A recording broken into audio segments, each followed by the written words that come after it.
If you've ever felt overwhelmed by the idea of soloing as a beginning guitarist or don't even know where to start, the scale that I'm showing you in this video is just what you're looking for. The best part about it is it's actually one of the easier scales to learn. I'm talking about the pentatonic scale, the minor pentatonic specifically. I am Joshua Kenson and this is Kenson Guitar Academy. I help new guitarists reach their musical goals. If that sounds like something you'd be interested in, make sure to subscribe. By the end of this video, you'll not only understand these shapes and how to play them, but hopefully feel a little less overwhelmed by the concept of building melodies and soloing. So what does pentatonic even mean? Well, penta means 5 and tonic means tone. So this is a 5-tone scale. When we look at the major and minor scale, those scales contain 7 notes per scale. This only contains 5, and actually those 5 tones are picked right out of the natural minor scale and the major scale. Now we're going to be focusing on the minor pentatonic scale, but I have a trick for you later in the video that's going to show you how to play the major pentatonic scale without actually really learning anything new. We're going to learn the open form of this minor pentatonic scale first. So we're going to be playing this in E minor, starting with that open E string. Now the great thing about this minor pentatonic scale and the major pentatonic, but this one specifically, it sounds great with not a lot of work. We don't need to do a whole lot to make it sound good. Just playing up through it and down through it sounds great. So to play the open form of the scale, we start with the open 6th string, then to the 3rd fret on that 6th string, right into the open A string, 2nd fret, that's a B, open 4th string, D, and we finish the scale off with that E again at the 2nd fret on the 4th string. So that takes us through 1 octave.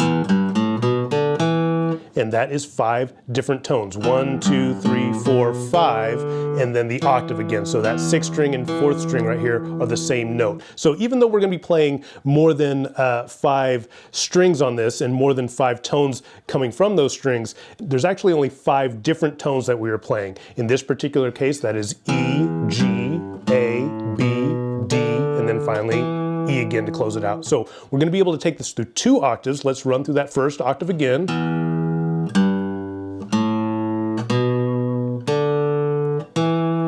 Now continuing on, we have the open 3rd string, 2nd fret at the 3rd string, open 2nd string, 3rd fret at the 2nd string, open 1st string, and that really completes the octave right there, but we can also get into that 3rd octave right here. We just won't be able to complete it in this particular position. So again, that is then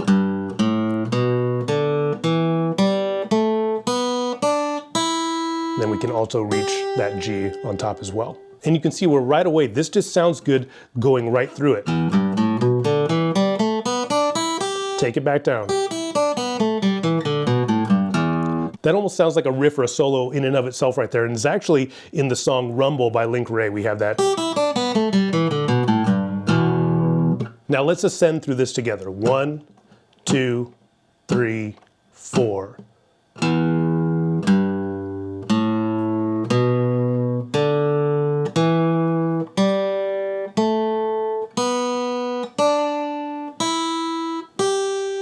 Take it right back down. 1, 2, 3, 4.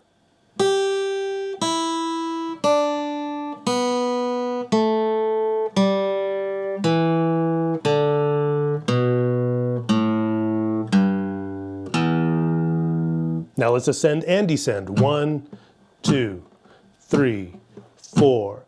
Open, 3, open, 2, open, 2. Open, 2, open, 3, open, 3, right back down, open, 3, open, 2, open, 2, open, 2, open, 3, open on that E string. So as you're practicing through this and you're getting comfortable both ascending and descending with this, what you can do from there to start to get more into some melodic playing, building some little solos or some little riffs of your own, is to take maybe a couple strings at a time. Let's take the 4th string and 3rd string, and we have this little box here of the open 4th and open 3, and then the 2nd fret on both of those strings as well. So just those 4 notes. That is a D, E, G, and A. So even just those 4 notes in a row, that's a nice little melody that's used often. We can take it right back down. We can mix them up a little bit. We can also change how many times we strike each string.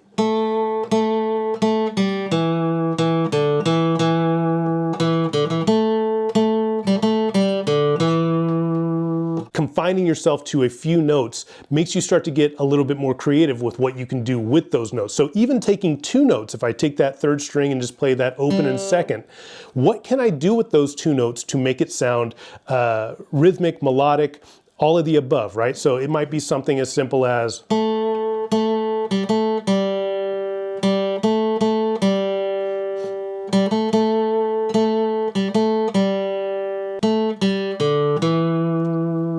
ending on that root to give it a sense of finality. This is where learning how to not only solo, but how to improvise starts, by taking a couple notes, a few relatively small notes, and just starting to mess with them, not only in the order in which you are playing them and how many times you are striking them, but what's even more important is the rhythmic sense in it. So not just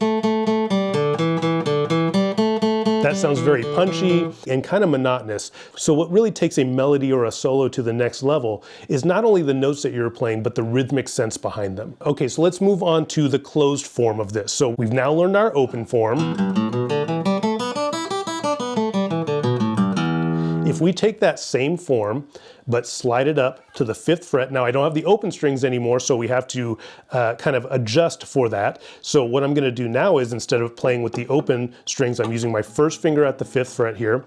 My first finger is gonna play everything at the 5th fret. My second finger, everything at the 6th fret. Now there is no 6th fret notes here, so we aren't gonna be using that. But our third finger on the 7th and my 4th finger on the 8th here. So the shape itself is exactly the same. But now, instead of having that open string to play, those open strings are played with the first finger. And notice the boxy shape of this. We have this top box here, and all in between, just fingers 1 and 3. There's a box right there. Here's another box on strings 4 and 3. Another box on top with strings 2 and 1. So you can see where this is really easy to memorize because it is very shape driven. So let's ascend through this A minor pentatonic scale here. 1, 2, 3, 4.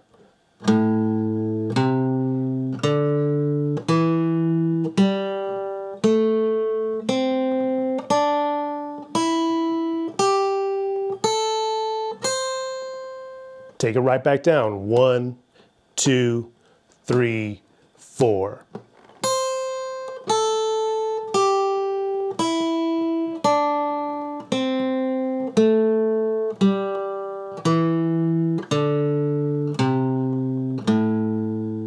Not a lot of movement with this scale, right? If we compare it to its natural minor scale where we pull these notes from, there's a lot more movement in this. You have to even shift positions.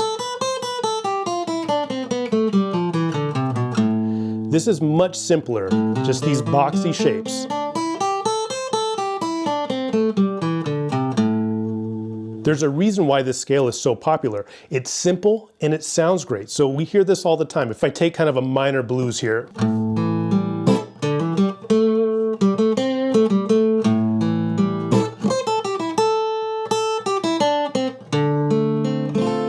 Breaking in here real quick just to let you know, if you want the full lesson PDF, I have that linked on my Patreon down below. I'll also be making some play along practice tracks, so you're going to want to make sure to check it out.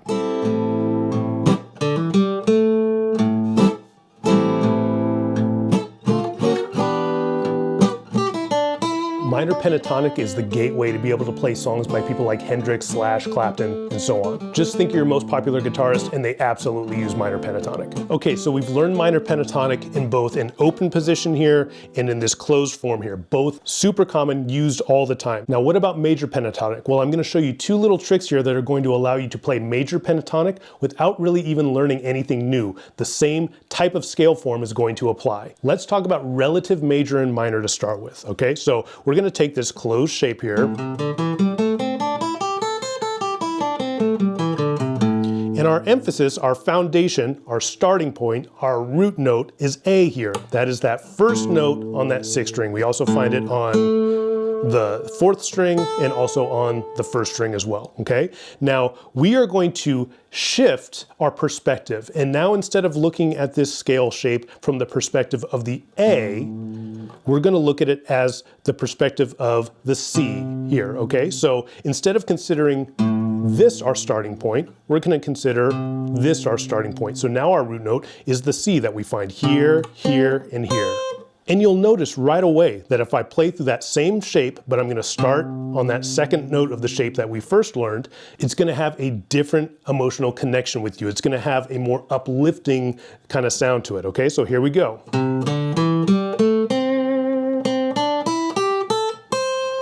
And you can hear right away, it's a little bit more of a happy sound. Just think of the song My Girl. That is literally just running through a major pentatonic scale. So that's relative major. We can take the same positioning, but we look at it from the perspective of that fourth finger instead of our first finger, okay? And this is movable. Remember, a closed shape, I can play it here. I can play it here. Any fret.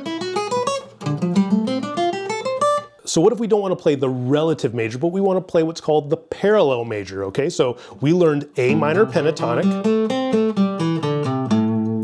What about A major pentatonic? Well, I told you you weren't going to have to learn anything new.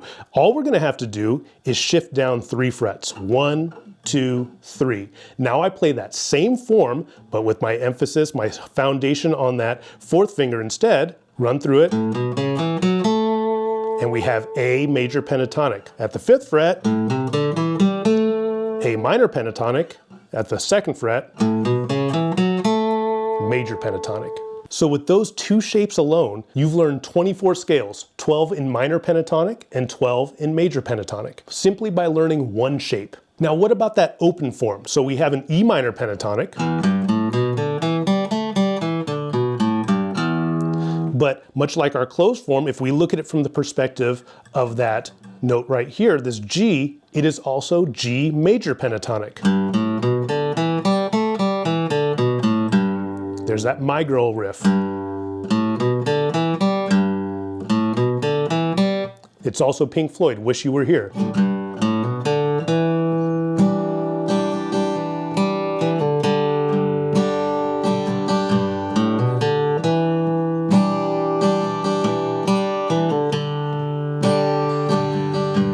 This scale sounds so good and is so forgiving. It's an absolute must if you're looking to learn how to solo. Spend time with it both ascending and descending, trying to come up with little melodies, take a box at a time and see what you can do with it. And eventually you're going to start to recognize what those different tones do and how they relate to each other. And you'll also see them in so many songs that I'm sure you want to learn. As far as practicing them, all the same things apply. Break out the metronome, set it at a very moderate to slow pace, get it ascending, start to gradually speed up that metronome. You just want to be able to play this scale and not really even have to think about it at all. That's the goal with most of the things that we're doing here. We want to be able to get them so well ingrained and build that muscle memory to where it isn't a chore to play. We can actually listen to what we're doing and enjoy it at the same time. Having that freedom is going to allow you to improvise on the spot. When you are overthinking what you're doing, that's where we get stuck on things and we hit those roadblocks. Thank you so much for watching. Make sure to check out the full lesson notes PDF linked down below on my Patreon. And if you have any questions regarding this video or any other guitar related questions, make sure to drop me a comment down below. Again, I'm Joshua Kenson, and I'll see you next time.